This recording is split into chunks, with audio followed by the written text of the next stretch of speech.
U.S. Lacrosse presents the 2021 Girls Youth Lacrosse Rules Interpretation video.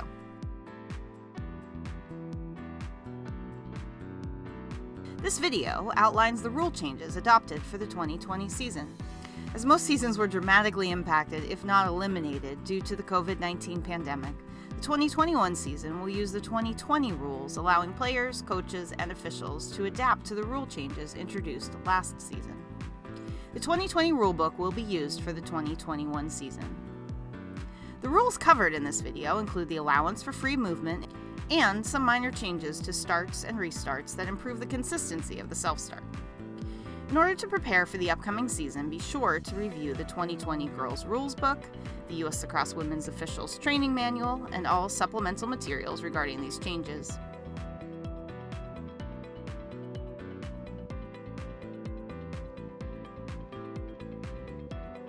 In addition to these rule changes, the USL Rules Committee has identified some points of emphasis. U.S. Lacrosse promotes a zero-tolerance approach for dealing with unsportsmanlike behavior. Zero tolerance disallows complacency regarding unsportsmanlike behavior for coaches, officials, spectators, or players. U.S. Lacrosse encourages officials to penalize unsportsmanlike conduct ranging from arguing calls, threatening individuals, profane or obscene language, or any other behavior which seeks to intimidate or degrade others. This behavior can include discrimination based on race, color, religion, ancestry, national origin, gender, sexual orientation, gender identity and expression, or a mental, physical, or sensory disability. U.S. Lacrosse encourages organizations, leagues, and tournaments to adopt the new anti-harassment and discrimination policy that can be found by going to the following link: www.uslacrosse.org/aboutuslacrosse/policies. A focus on how starts and restarts are administered allows us to work for consistent officiating. Officials should be aware of not disadvantaging the ball carrier when resetting play, and players must show evidence of recognizing the call being made and self-start within playing distance of the foul. If a whistle is required to restart play and the player self-starts, a false start penalty will be administered.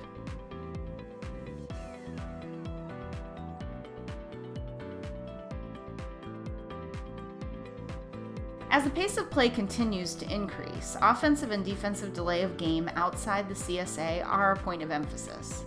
Officials should focus on players that attempt to self-start beyond a play distance, encroach on the ball carrier, or otherwise not abide by the parameters of self-start and player movement. Officials are encouraged to manage delays with a warning, upgrade to a major foul, and use green, green-yellow, and yellow cards. The Rules Committee is placing an emphasis on limiting repetitive fouls and intentional illegal play. These fouls disrupt the flow of play and can increase the risk of dangerous play. Any foul on the field is a warning to all players. When a team or individual is penalized by the official and continues to commit the fouls or series of fouls, a warning shall be given and ensuing fouls may be carded. Officials should be aware of teams and players that continually foul in particular situations.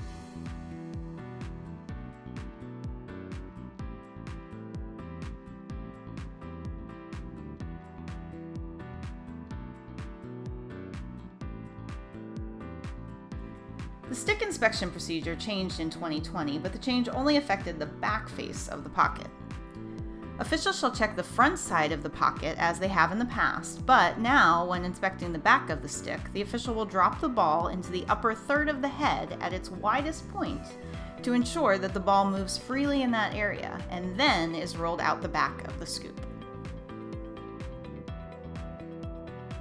All eyewear that is legal for play must be SEI certified and listed on the SEI website. However, the SEI certification marking on the eyewear is not required until 2025. The SEI link that lists certified eyewear can be found on the U.S. Lacrosse website. Officials will continue to ask coaches to confirm that their players' equipment is legal for play. For this season, in addition to the regular pregame equipment certification with coaches, the official will ask the head coach if their goalies are wearing the proper chest protector.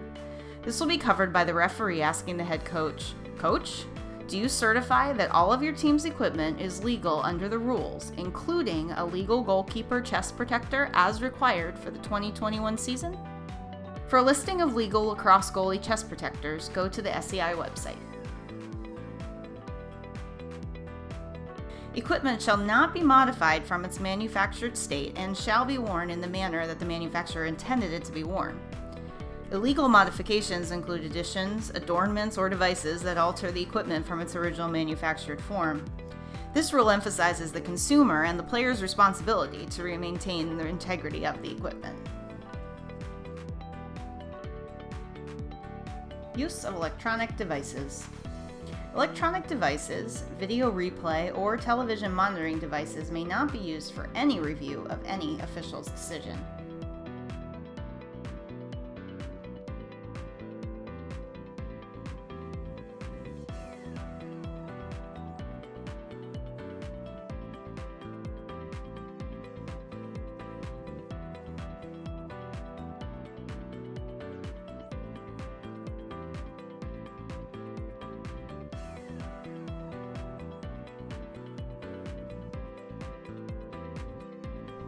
Free movement.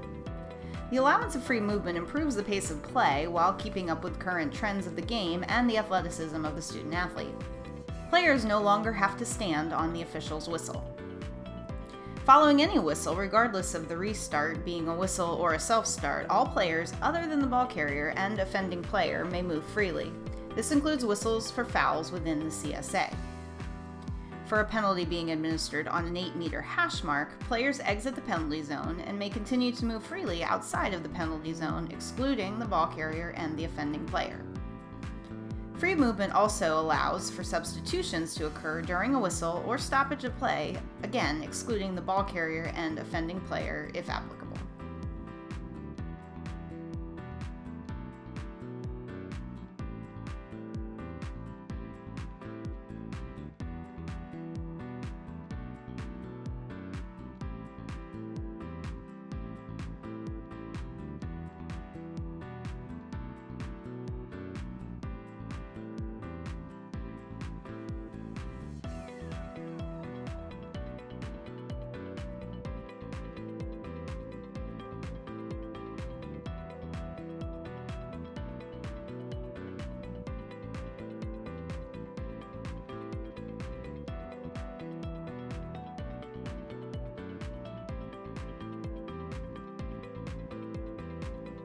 The draw. Any number up to 12 players may be on the field to start the draw. Officials no longer need to wait for a full complement of players to begin the draw. Once the draw begins, player positioning remains in effect, therefore there may be up to 3 players from either team between the restraining lines until possession is gained or the ball crosses either restraining line. Players still may not substitute in or enter the field once the official's hands are on the draw sticks until possession has been gained, the ball goes out of bounds or crosses the restraining line, or a whistle stops play for a foul. Resuming play on boundary balls. To resume play when the ball has gone out of bounds, the player may commence play with a self-start from out of bounds relative to the spot where the ball went out of bounds. The player is not required to come to a stop prior to entering the field. Play may also commence with a self-start or whistle start on the field. Play may not commence with a pass from out of bounds. Errors and self-starts from out of bounds will be reset unless determined to be repetitive or causing delay.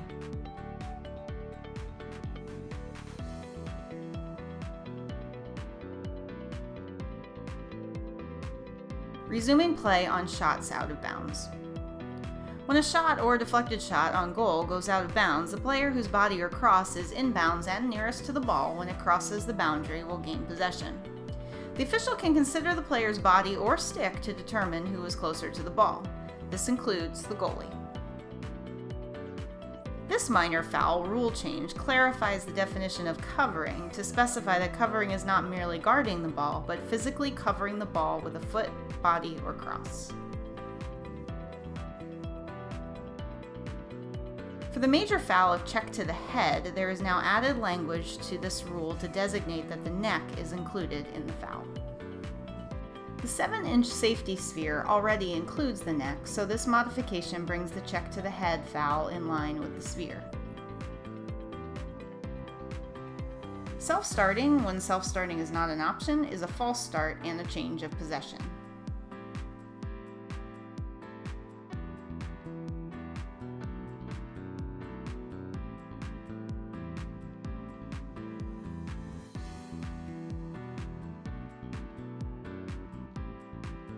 When a major foul by a defensive player occurs between the 8-meter arc and the 12-meter fan, the free position will now be taken on the 12-meter fan closest to the spot of the ball.